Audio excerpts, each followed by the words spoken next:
திருச்சிற்றம்பலம். நமச்சிவாய வாழ்க.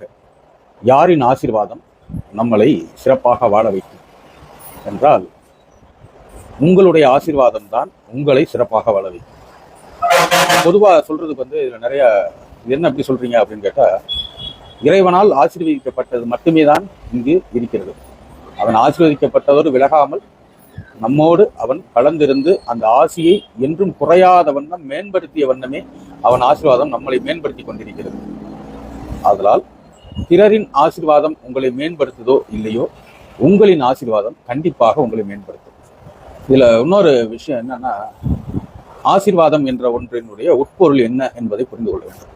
அதாவது ஆசீர்வாதம் என்பதை எதை குறிக்கும் என்றால், ஆசீர்வாதம் ஒருத்தர் நம்மளுடைய வாழ்க்கை தரத்தை பார்த்து இவர் இன்னும் சிறப்பாக வாழ வேண்டும், இன்னும் சிறப்பாக அவர்கள் மேம்பட வேண்டும், அவர்கள் வாழ்வில் எல்லா வளங்களும் நலங்களும் பெற வேண்டும் என்ற ஒரு கருத்து, அவருடைய எண்ணத்தை நமக்கு சாதகமாக நம்மை நினைத்து அவர் வாயார வாழ்த்துவதுதான் ஆசீர்வாதம் என்று சொல்லப்படுகிறது.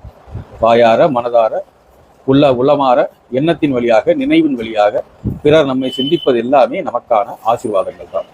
இப்போ பொதுவாக ஆசீர்வாதம் என்றோன்னு இறைவனுடைய ஆசீர்வாதம் வேண்டும், இறைவனுடைய ஆசீர்வாதம் தான் பெருசு அப்படின்னு சொல்லலாம். ஆனா இறைவனால் ஆசீர்வதிக்கப்பட்டதை கடந்து இந்த பிரபஞ்சத்தில் வேறு ஏதும் இல்லை என்பதுதான் மெய். இப்போ மற்றவங்க ஆசீர்வாதம் பண்றாங்க அப்படின்னா, மற்றவங்க ஆசீர்வாதம் பண்ணிட்டு அதற்கப்புறம் அவங்க என்ன பண்ணுவாங்க தெரியுமா? அவங்க அவங்களுடைய வேலையை பார்க்க போய்விடுவார்கள். அவருடைய சிந்தை வேறு மாதிரி மாறிவிடும், அவருடைய வேலைப்பளு வேற விஷயங்களுக்கு போயிடும். ஆனா நீங்க நல்லா இருக்கணும், எப்படியெல்லாம் இருந்தா நான் நல்லா இருப்பேன் அப்படிங்கிற எண்ணம் யாருக்கு இருக்கும் என்றால் நம்மளுக்கு தான் இருக்கும். பிறர் இவருக்கு பணம் இருந்தா நல்லா இருப்பார், பணம் இருந்தாலும் நம் பல பிரச்சனைகளை நாம் எதிர்கொண்டுதான் இருக்கிறோம். அப்ப பணம் மட்டுமே நம்மளுக்கு ஒரு இதை கொடுக்குமா?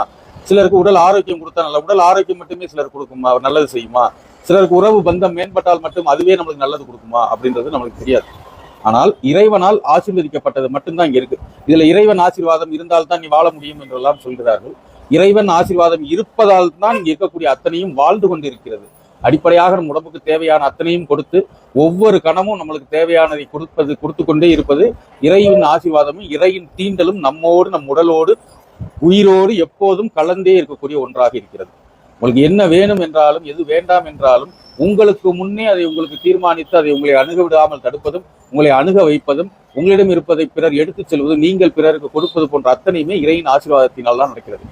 அப்போது மற்றவரின் ஆசீர்வாதம் என்பது என்னவென்றால், மற்றவர்கள் ஆசீர்வாதம் அவர்களது கண்ணோட்டத்தில் நாம் எப்படி இருக்க வேண்டும் என்று அவர்கள் எதிர்பார்க்கிறார்களோ அப்படியான ஒரு ஆசீர்வாதத்தை தான் அவர்கள் தர முடியும். அப்போது நமக்கான ஆசீர்வாதம் அப்படிங்கிறதை யாரிடம் பெற்றால் நாம் சிறப்பாக இருப்போம் அப்படின்னா, நீங்க சொல்லக்கூடிய இந்த விஷயத்தை உங்கள் வாழ்க்கையில் நீங்கள் தினமும் காலையில் எழுந்தவுடன் செய்து பாருங்கள். இது கண்டிப்பாக உங்களுக்கு ஒரு நல்ல மாற்றத்தை கொடுக்கும். உங்கள் வாழ்வில் ஒரு நல்ல ஒரு முன்னேற்றத்தையும் இது சர்வ நிச்சயமாக தரும் என்பது உண்மை. ஏன்னா டெய்லி காலையில் எந்திரிக்கிறீங்க, எந்திரிச்சோன்னே அப்படி சமணங்கால் போட்டு உட்காருங்க. நல்ல மூச்சை நல்ல மேலே இழுத்து பொறுமையா அந்த மூச்சை மெல்ல விடுங்க. அதாவது இழுக்கிற நேரத்தை விட விடக்கூடிய நேரம் அதிகமாக இருக்க வேண்டும். அப்படி மூச்சை இழுத்து விடும்போது மனசுக்குள்ள உங்களுக்கு பிடித்த இறை நாமத்தை, அதாவது நமச்சிவாய, உங்களுக்கு என்ன தோணுதோ, நமச்சிவாய,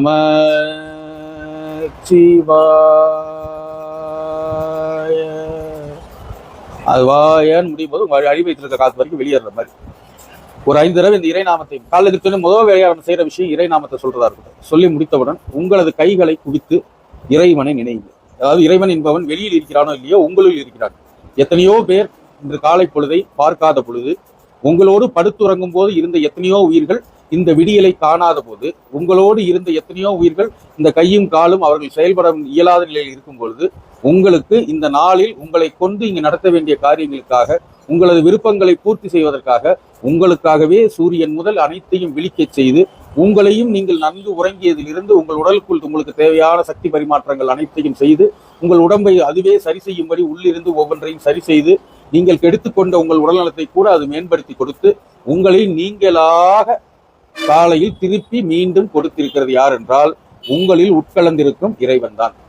அப்படி அந்த இறைவனை நினைந்து உங்க கையை நீங்களே உங்க தலைமையில வச்சுட்டு உங்களுள் கலந்திருக்கும் இறைவனை நினைத்து, என்னுள் கலந்து என்னை வைத்திருக்கும் இறைவா, உனது திருவருளால் நீ என்னுடன் இருந்து எனக்கு ஒத்துழைக்கும் பெருங்கருணையால் நீ என் மீது கொண்ட பேரன்பினால் நான் இன்றைய நாளில் எதிர்கொள்வது அனைத்தும், உள்வாங்குவது அனைத்தும், வெளியேறுவது அனைத்தும், செய்யும் செயல் அனைத்திலும் நீயே இருந்து என்னுடைய வாழ்வை மிக சிறப்பாக செய்வதற்காக இந்த நாளை எனக்கு கொடுத்திருக்கிறாய். இந்த நாளில் நான் பெறக்கூடிய அத்தனையும் வேறு எந்த நாளிலும் நான் பெற முடியாத ஒன்றாகவே இருக்கிறது. அப்படியான ஒன்றை எனக்கு கொடுத்து என்னை இன்னும் மேம்படுத்தி எனக்கான நலன்களை எல்லாம் அருள்வதில் வல்லவனாக இருக்கக்கூடிய இறைவனே, நீ என்னுள் கலந்து என்னோடு இருக்கும் இந்த பலத்தை நான் எவ்வாறு எப்போதும் உணர்ந்து அதனோடையே இருப்பதால் உன்னுடைய ஆசீர்வாதம் என்னுள்ளிருந்தே எனக்கு பரிமாறப்பட்டு நான் இன்றைய நாளை எதிலும் எப்பொழுதும் சிறப்பாக எதிர்கொள்ள இருக்கிறேன் என்று உங்களது கையை உங்களது தலையில் வைத்து உங்களது மனத்தில் இருக்கக்கூடிய விஷயங்கள் உங்களுக்கு என்னென்ன இன்னைக்கு நடக்கணும்னு நினைக்கிறீங்க, எதெல்லாம் மாறணும்னு நினைக்கிறீங்க, எதெல்லாம் உங்களை காப்பாற்ற நினைக்கிறீங்க, எதெல்லாம் உங்களை வந்து அடையணும்னு நினைக்கிறீங்க, எதெல்லாம் உங்களை விட்டு விலகணும்னு நினைக்கிறீங்க என்று என்னென்ன உங்கள் மனத்தில் இருக்கக்கூடிய அத்தனை எண்ணங்களையும் இந்த ஒரு தலையில் கை வைத்து நீங்களே என்ற நாளை நினைத்து ஆசீர்வாதம் பண்ணி கொள்ளுங்கள்.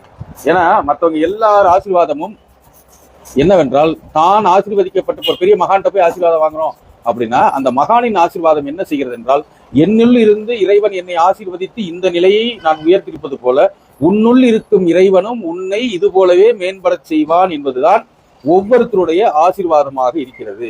அதாவது தான் என்னுள் இருக்கும் இறைவன் என்னை வளர்ப்பது போலவே உன்னுள் இருக்கும் இறைவன் உனக்கு தேவையான அத்தனையும் கொடுத்து உன்னை மேம்படுத்தட்டும் அப்படின்றதுதான் ஒவ்வொருத்தருடைய ஆசீர்வாதமாக இருக்கிறது. அப்போது நீங்கள் உங்களுக்கு அதாவது இந்த ஆசீர்வாதம் பண்றவங்களுடைய பொதுவாக ஒருத்தர் ஆசீர்வாதம் பண்றாங்க அப்படின்னா அவர்களுடைய எதிர்பார்ப்பு என்பது கொஞ்சமாவது அதில் இருக்கும். நான் ஆசீர்வதிக்கிறேன் என்பதற்காவது நீ என்னை மதிக்க வேண்டும், நான் ஆசீர்வாதம் தான் செய்கிறேன் என்பதையாவது நீ உணர வேண்டும் என்ற ஒரு சிறு எதிர்பார்ப்பாவது அதில் கண்டிப்பாக இருக்கும். ஆனால் நீங்கள் உங்களை ஆசீர்வதிக்கும் போது உங்களுள் இருந்திருக்கும் இறைவனை கடந்து இறைவனை உங்களுள் இருக்கும் அந்த இருப்பையும் அவனோடு நீங்கள் இருக்கும் அந்த துணிவையும் தைரியத்தையும் உங்களுக்கு இறைவன் கொடுத்திருக்க அந்த தெம்பையும் புத்துணர்வையும் அன்று அனுபவித்து அவனது திருவருளால் உங்களையே நீங்கள் ஆசீர்வாதம் செய்து கொள்ளும் போது உங்களுள் ஒரு நல்ல எண்ணம் பிறக்கும். இறைவனுடைய ஆசீர்வாதம் என்னோடு பரிபூர்ணமாக இருக்கிறது. அதனால் நான் இன்று செய்யும் காரியங்கள் எல்லாம் என்னை மீறி என்னுள் இருக்கும் இறைவன் சிறப்பாக செய்ய இருக்கிறான். அதை நான் செய்வது போல பாவித்தாலும் அவன் என்னுள் இருந்து செய்வதை நான் அனுபவிக்கப் போகிறேன் இந்த மாதிரியான எண்ணங்களை மீண்டும் நாம் கொண்டு வர நமது எண்ணம் இன்னும் வலுப்பெறும். எண்ணத்தை வெளியே விட நம்மளுடைய ஆற்றல் என்பது குறைய துவங்கும். அதே எண்ணத்தை நம் உள் செலுத்த நம் ஆற்றல் பன்முகமாக பெருகும். அப்ப எதை செஞ்சாலும் காலையில முதல் வேலையா நீங்க செய்யறது சாமியை தான் செய்றீங்க. சாமியுடைய நினைப்புக்கு வர்றீங்க.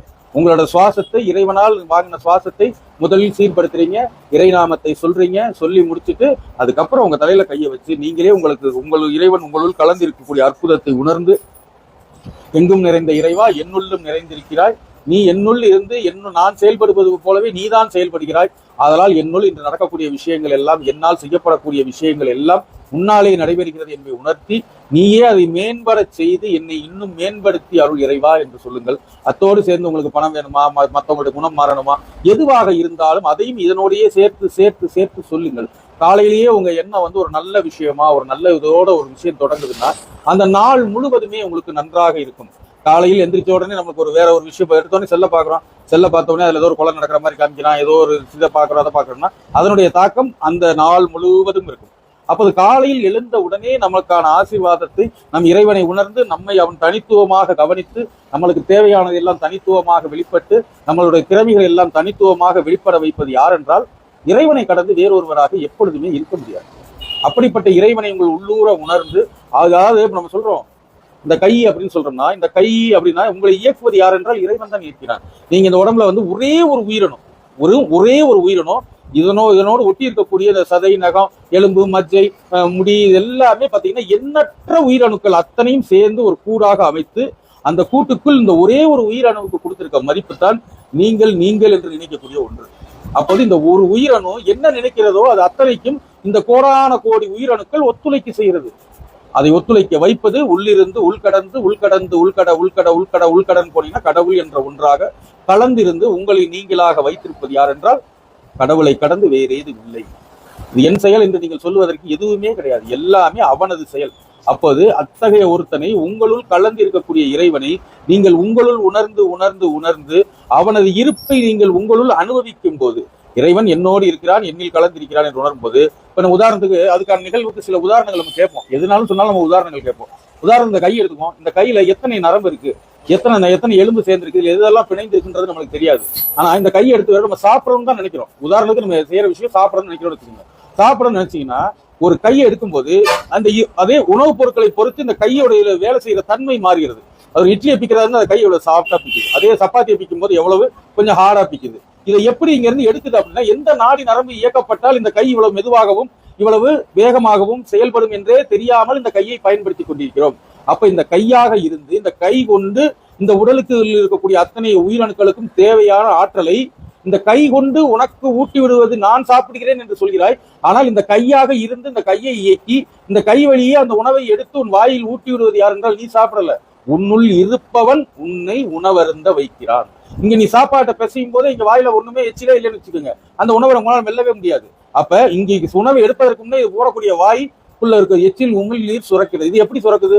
சுரக்க வைக்கப்படுகிறது. அந்த சுரக்க வைக்கிறத வச்சுதான் நம்மளால எச்சில் முழுங்கி செய்யப்படும். அதே மாதிரி குளிக்கிறோம்னு வச்சுக்கோங்களேன், நீங்க குளிக்கும் போது நிச்சயமா தண்ணியை ஊற்றுவீங்க, உடம்புல தேய்ப்பீங்க, கொள்வீங்க. இதுல எந்த பகுதியை நம்ம தொடணும், எந்த இடத்துல நம்ம அழுத்தி தேய்க்கணும், எந்த இடத்துல மெதுவா தேய்க்கணும் அப்படின்னு பாத்தீங்கன்னா, உங்களை கொண்டே உங்களை குளிப்பாட்டி கொடுப்பது யார் என்றால் உங்களை மீறிய ஒருவனாக இருக்கக்கூடிய இறைவனாகத்தான் இருக்கு. அப்பேற்பட்ட இறைவனை எங்கோ எப்போதோ ஏதோ ஒரு நிகழ்வில் மட்டும் இறைவன் இருக்கிறான் என்று உணர்வதை விட உங்களோடு கலந்து உங்களாகவும் அவனே கலந்தே இருக்கிறான் என்பதை உணர்ந்து அவனை கொண்டே நீங்கள் சிறப்பாக இருப்பீர்கள் என்ற ஆசீர்வாதத்தை நீங்களே உங்களுக்கு பண்ணிக்கொண்டு ஒவ்வொரு நாளையும் நீங்கள் தொடங்கும் பொழுது அந்த நாளில் உங்களுக்கு கிடைப்பது எல்லாம் சிறப்பானதுதான் என்ற தெளிவு இறைவனால் உங்களுக்கு சித்திக்க தொடங்கும். எது செஞ்சாலும் அதுக்கு கிடைக்கக்கூடிய அங்கீகாரம் இறைவன் கொடுத்த அங்கீகாரம் தெரிய. ஏன்னா செய்யறது அவன் தான். இது வெறும் பொம்மை. அதாவது ஒரு சைக்கிள்ல ஒரு குழந்தை ஒருத்தர் முன்னாடி உட்கார வச்சு ஓட்டிட்டு போறாரு.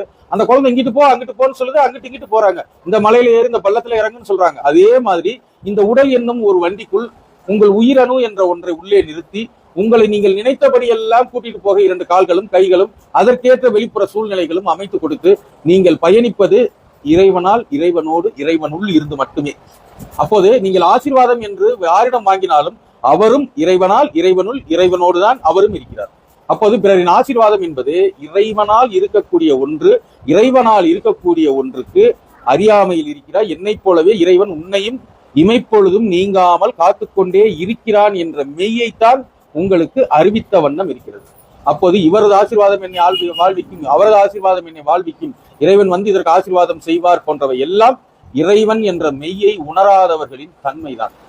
மற்றபடி யாரின் ஆசீர்வாதம் உங்களை வாழ்விக்கிறதோ இல்லையோ உங்களது ஆசீர்வாதம் தான் உங்களை வாழ்விக்கிறது. இதற்கு இன்னொரு சிறப்பு உதாரணம் சொல்ல வேண்டும் என்றால், உங்களது எண்ணம் தான் வாழ்க்கை. உங்கள் நல்ல விஷயமாக நீங்கள் எண்ணும் போது உங்கள் வாழ்க்கையில் நடப்பதெல்லாம் நன்றாக தெரியும். அப்போது நீங்களே இறையாற்றலை உள்ளிருந்து உணர்த்தி நீங்களே இறைநாமத்தை சொல்லி என்னுள் கலந்து எதிலும் கலந்திருக்கும் இறைவா என்று நீங்கள் இறைவனை நிறுத்தி உங்களை நீங்களே தொட்டு நீங்கள் ஆசீர்வாதம் பண்ணும் பொழுது உங்களது ஆசீர்வாதத்தோடு உங்கள் எண்ண அலைகளும் இன்று காண்பவை எல்லாம் சிறப்பு, நடப்பவை எல்லாம் சிறப்பு, என் பிரச்சனைகளுக்கு தீர்வெல்லாம் சிறப்பு என்ற ஒரு எண்ண பதிவை நீங்கள் முதலில் இருந்து உங்களிடமிருந்தே இந்த பிரபஞ்சத்துக்கு வெளிப்படுத்தி விடுகிறீர்கள். அப்போது அங்கு நடக்கக்கூடிய நீங்க எதிர்கொள்ளக்கூடிய அத்தனையும் சிறப்பாகத்தான் அமையும் என்பதுதான் உண்மை. அதில் நம்ம எப்போதும் நடக்கும். ஆனா நம்முடைய கண்ணோட்டம் என்னவென்றால், அது யார் இன்னைக்கு உனக்கு நேரம் சரியில்லை என்று ஒருத்தன் சொல்லிவிட்டால் நாம் பார்ப்பது எல்லாமே சரியில்லை என்ற கோணத்திலேயே இருக்கும். அதே இது இன்று உனக்கு சிறப்பான நேரம் என்று சொல்லிவிட்டால் நீங்கள் பார்ப்பது எல்லாம் சிறப்பானதாகவே தெரியும். ரெண்டுக்கு வித்தியாசம் ஒண்ணும் இல்ல. ஒருத்தன் சிவப்பு கண்ணாடி போட்டு விட்டோம்னா அன்று பார்ப்பதெல்லாம் சிகப்பா தெரியும், பச்சை கண்ணாடி போட்டு விட்டாங்கன்னா பச்சையா தெரியும். இந்த சிகப்பை போடுறதா பச்சையை போடுறதாங்கிறது உங்களுடைய விருப்பம். ஆனால் மெய்யாகவே உங்களுக்கு கண்ணாடி போடாமலே கண்ணு தெரியும் என்பதுதான் இறைவன் உங்களுக்குள் விளைவிக்கக்கூடிய விழிப்புணர்வு. அந்த விழிப்புணர்வு நிலையோடு நீங்கள் எதையும் எதிர்கொள்ளுங்கள். உங்கள் வாழ்வில் என்றும் வெற்றி மட்டுமே சித்திக்கும். ஏதோ கிடைத்தால் வெற்றி, ஏதோ கிடைக்காவிட்டால் வெற்றி என்று சொல்கிறோம். எது கிடைத்தாலும் கிடைக்காவிட்டாலும் வெற்றி என்பது என்றும் உங்களுக்கு சாத்தியப்பட்டு கொண்டுதான் இருக்கிறது. எதில் எடுத்தாலும் நீங்கள் நேர்மறையான ஒரு விஷயத்தை எடுத்துக்கொண்டால் நேர்மறையானதில் எதிர்மறையாகவும் கலந்திருக்கும், எதிர்மறையில் நேர்மறையும் கலந்திருக்கும். ஆனால் அது நடுநிலையில் பார்த்தீர்கள் என்றால் இந்த நேர்மறையும் எதிர்மறையும் உங்களது நிர்வாண நிலையில் இருந்துதான் பொருந்தி இருக்கும். நீங்கள் இரண்டுக்கும் இருக்கக்கூடிய அந்த நடுநிலை தான் இறைநிலை என்ற கூட. அந்த இறைநிலையில் இருந்து நீங்கள் அனுபவிக்க தொடங்கிவிட்டால் எதையும் நீங்கள் எப்படியும் எடுத்துக்கொள்ள முடியும். அப்போது உங்களது ஆசீர்வாதம், பிறரின் ஆசீர்வாதத்தினால் எனக்கு இந்த பொருள் கிடைத்தது. அதாவது ஒருத்தர் போறாங்க, ஒரு கோயில இருந்து ஒரு எழுந்து மலத்து கையில ஒரு இதுல இருந்து உனக்கு சக்தி ஜாஸ்தி ஆயிடுச்சு அப்படின்னா நீங்க அந்த ஏத்துக்கிற தன்மை இருக்கு பாத்தீங்களா, அந்த ஏத்துக்கிற தன்மை தான் உங்களுக்கு அந்த சக்தியை கொடுத்தது போல தெரியும்.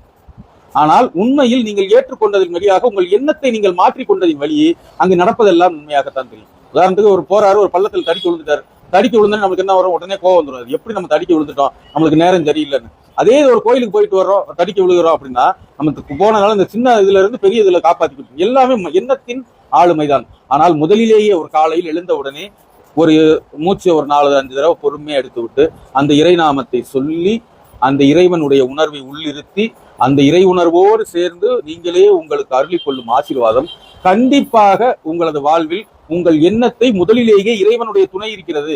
எப்பேற்பட்டவனுடைய துணை நம்மோடு இருக்கிறது, எப்பேற்பட்டவன் நம்மளோடு ஒரு பெரிய ஒரு மந்திரியை தெரியும், ஒரு முதலமைச்சரை தெரியும் அப்படின்னா அவரை தெரியுங்கிறது கொடுக்குற ஒரு தெம்பும் தைரியம் இருக்கு பாத்தீங்களா, எதையும் எதிர்கொள்ள வைக்கும்.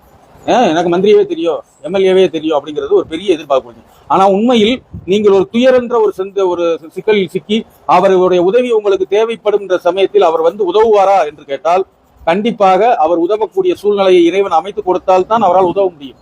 ஆனால் இறைவன் என்பவன், கடவுள் என்பவன் உங்களோடு உட்கலந்த ஒன்றாக, உங்களுள் கலந்த ஒன்றாக இருக்கிறார்.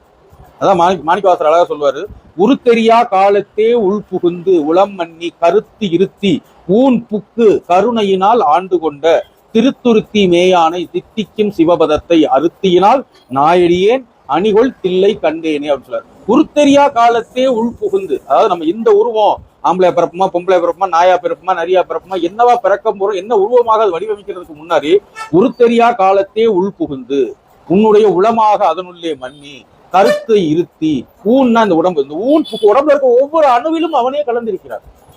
அப்பேற்பட்ட ஒரு இறைவன் உங்களை விட்டு விலக முடியாதவனாக நீங்களாகவும் உங்களை சுற்றி இருக்கும் அனைத்துமாகவும் அவனே இருக்கிறான் என்ற அந்த மெய்யை உணரும் போது, இன்று ஒரு 5 வருடத்துல முதலமைச்சரோ மந்திரியோ யாரா இருந்தாலும் மாறிடுவாங்க. கூப்பிட்டாலும் அவங்களுக்கு இருக்க வேலையில பதிலுக்கு உங்களுக்கு உதவ வருவாங்களான்னு தெரியாது. ஆனா இவங்களை எல்லாம் அந்தந்த பதவியில் உட்கார வச்சு இந்த பிரபஞ்சத்தையே இயக்கி ஆளக்கூடிய ஒரு எல்லாம் வல்லவனாகிய இறைவன் உங்களோடு கலந்திருக்கிறான் என்ற போது உங்களுக்கு என்ன துயர் வந்தாலும் அதிலிருந்து மீட்டெடுக்கக்கூடிய வல்லவனோடு நான் இருக்கிறேன். எவ்வளவு பெரிய ஆட்டம் போட்டாலும் இதெல்லாம் அவனால் கிடைத்தது என்ற நம்முள்ள ஒரு அடக்கம், எப்போதும் அவனது இருப்பை நாம் உணர்வதற்கு எதையும் எதிர்கொள்ளக்கூடிய ஒரு தைரியம், எதையும் பார்த்து அணுகக்கூடிய ஒரு தெம்பு, இவை அத்தனையும் நம்மளுக்கு யாரால் சாத்தியமாகிறது என்றால் இறைவன் என்ற ஒருவனால் மட்டுமே சாத்தியமாகிறது. அவனை உங்கள் உளமாற நினைத்து நீங்கள் உங்களை இங்கு நான் இறைவனோடு இருக்கிறேன், அவனோடு நான் இருக்க எனக்கு நடப்பதெல்லாம் சிறப்பு தான், அந்த சிறப்பை கடந்து நான் வேற எதையும் எப்போதும் அனுபவிக்க போவதில்லை என்ற தைரியம் துணிவும் உங்களது ஆசீர்வாதத்தின் வழியாக, அதே மாதிரி ஒவ்வொரு காலையிலையும் எந்திரிச்ச உடனே நீங்கள் செய்து கொள்ளும் ஆசீர்வாதம் அந்த இறை உணர்வோடு சேர்ந்து செய்யும் பொழுது நீங்கள் அவனுடைய இருப்பை அந்த நாள் முழுவதும் எதை செய்தாலும் எதை செய்யாவிட்டாலும் பரிபூர்ணமாக நீங்கள் அனுபவிக்க துவங்கிவிடுவீர்கள். அப்ப பரிபூர்ணமாக அவனது இருப்பை அனுபவிக்க தொடங்கிவிட்டால் அவர்களுக்கு எந்த ஒரு இடரும், எது வந்தாலும் நடந்தால் சந்தோஷம், நடக்காவிட்டால் ரொம்ப சந்தோஷம், எது நடந்தாலும் ஏன் நடக்கிறது என்ற புரிதலும் கிடைக்கும். அத்தனையும் கிடைத்துவிட்டால் வாழ்வில் நமக்கு வேறு ஏதும் தேவை இல்லை என்ற நிலைக்கு இறைவனையே கொண்டு வருவார். ஏன்னா எப்பேற்பட்டாலும் இப்ப ஒரு பெரிய ஒரு பணக்காரங்களோட இருக்கா, நீங்க ஒரு பணக்காரனை போய் பார்த்து உனக்கு என்ன வேணும், எனக்கு ஒரு 10 லட்ச ரூபா இல்ல 10 கோடி ரூபா வேணும்னு கேட்குறீங்கன்னா அந்த 10 கோடி ரூபாய் கொடுத்த உடனே உங்களுக்கு அவனுக்குமான தொடர்பு இல்லாமல் போய்விடும். அதே இது உங்களுக்கு அந்த கோடீஸ்வரர் உங்க கூடயே இருக்காருன்னு வச்சுக்கோங்க, நினைச்சா 5 ரூபா கேட்டாலும் 5 ரூபா வாங்கி கொடுத்துக்கலாம், 50 ரூபா கேட்டாலும் 50 ரூபாய் கொடுக்கலாம், 500 கோடி கேட்டாலும் 500 கோடி வாங்கி கொடுத்துக்கலாம். அப்ப வெறும் பணத்தை கடந்து உங்களோடு இருக்கக்கூடியவன் எவ்வளவு சர்வ வல்லமையானவன் என்பதை உணர அவனது இருப்பை வாழ்வில் இருக்கக்கூடிய ஒவ்வொரு தருணங்களில் நீங்கள் ஆழ்ந்து ஆழ்ந்து அனுபவிக்க தினமும் காலையில் எழுந்தவுடன் நல்ல மூச்சை இழுத்து பொறுமையா ஒரு 5 தடவை விட்டுட்டு அவனது நாமத்தை ஒரு 5 தடவை சொல்லிவிட்டு உங்கள் கையாக அவனது கையே உங்களோடு ஒட்டி இருக்குது என்பதை உணர்ந்து நீங்களே உங்க தலைமையில கையை வச்சு நின்று நீ சிறப்பாக இருப்பாய், உன்னுள் கலந்திருக்கும் இறைவன் உன்னை சிறப்பாக வைத்திருப்பார், உனக்கு நடப்பதெல்லாம் மிக சிறப்பாகவே நடக்கும், நீ எதிர்கொள்வதில் அனைத்திலும் உனக்காக இறைவன் உன்னோடையே இருக்கிறான் என்ற ஆசீர்வாதத்தை நீ செய்து கொள்ளும் பொழுது அந்த நாளை நீ எதிர்கொள்ளும் விதம் துணிவு, தைரியம் போன்ற அனைத்தும் கொண்டு எதையும் நாம் எதிர்கொள்ளக்கூடிய தன்மையும் அதனால் விளையக்கூடிய எதையும் நாம் எதிர்கொள்ளக்கூடிய பக்குவத்தையும் நாம் பெறுவோம். அதனால் யாரின் ஆசீர்வாதம் உங்களை வாழ்விக்குமோ இல்லையோ உங்களுள் கலந்து உங்களோடு இருக்கக்கூடிய இறைவன் உன்னுடைய ஆசீர்வாதம் உங்கள் வழியே உங்களுக்கு என்றும் உண்டு. அதை நினைவுபடுத்தி உங்களை நீங்களே ஆசீர்வதித்துக் கொள்ளுங்கள். உங்களை நீங்களே ஆசீர்வதித்துக் கொள்வது போல வேறு எவராலும் செய்ய முடியாது என்பதே இறைவனின் கருணை. திருச்சிற்றம்பலம். நமச்சிவாய வாழ்க, நாதன் தாள் வாழ்க. நாளை மற்றொரு தலைப்போடு சந்திப்போம். திருச்சிற்றம்பலம்.